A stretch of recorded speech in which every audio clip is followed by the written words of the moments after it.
Gusto mo din bang ma-emphasize yung caption mo, yung parang yung mga letter magiging bold? May ituturo ako sa'yo na website para magawa mo yun. Maganda nito, try lang yun. Ito yun, ituturo ko sa'yo. Ayan. Anong gagawin? Open mo yung browser, type mo yung yatex.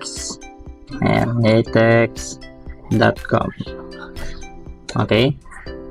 Tapos lalabas to. Ayan, ito text yan. Example yan, ito yung mga itsura niya. Pero kung alam ba, may itatype ka, let's say type ko yung pangalan ko, control control yan. Tapos, ayan. So, tinype ko yung, kinapaste ko na lang yung name ko, tapos andito na. Marami siyang iba't ibang uri ng font style. Okay, pwede mo itong gamitin sa caption, pag may message ka, ayan. Ayan. So, scroll down mo lang. Ayan. Hanggang pinakababa. Ayan. Itong ano na yan, meron pa siya. Ang haba niya actually. Pabilisan lang natin ng konti. Ayan. So, marami siya. Basta kasya dun sa box, pwede mo siyang i-copy. Ayan. Pero ako, usually, ang ginagamit ko lang dito madalas yung, ito, yung bold stance lang. Yan lang.